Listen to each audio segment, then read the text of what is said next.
Well, let's just start with the constitutional issue, that it's Congress that should make the decision. There's been no authorization for the use of military force by Congress to say to the president, you can do this. That's one. But can I just interrupt on that one, and then sure. I'll let you continue? Presidents have been ignoring that for decades, and in fact, the last authorization for use of force was Iraq, right? And President Obama was using the Afghanistan authorization to do stuff in Yemen and Syria, and you know.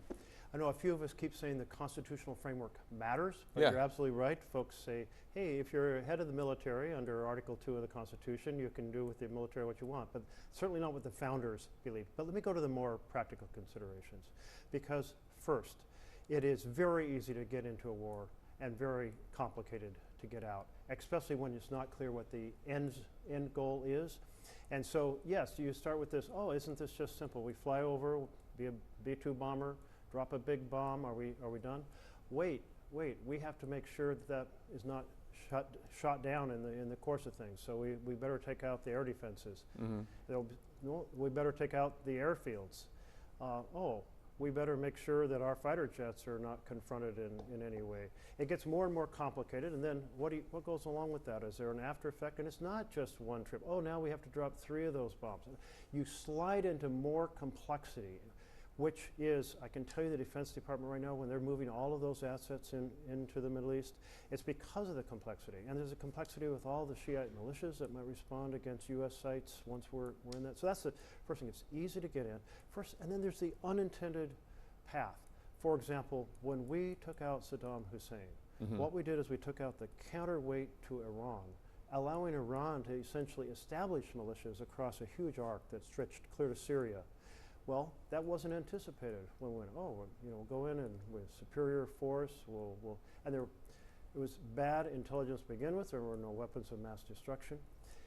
Here is a third key point. Trump wants to be a negotiator and bring peace. Right.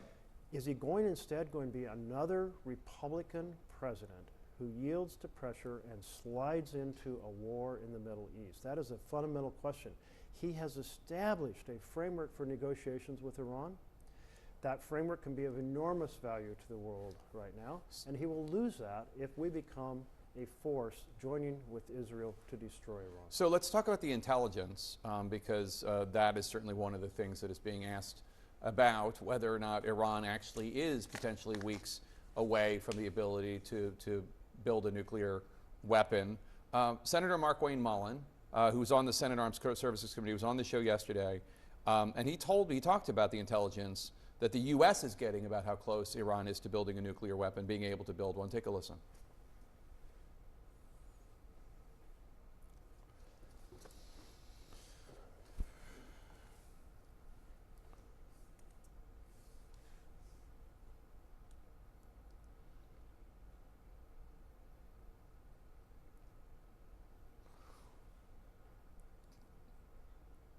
Now, Senator Mark Warner, who is the top Democrat on the Senate Intelligence Committee, says that there has been no order from the Iranian leaders to start building a nuclear weapon. But what do you make of that?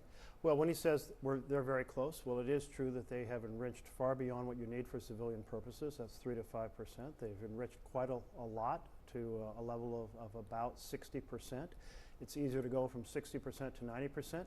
So you can characterize that as close, but as soon as you know the details, it's not close. It has to be converted into a metallic form. It has to be arranged in a ball with enormous amounts of high explosive, all detonating to compress it.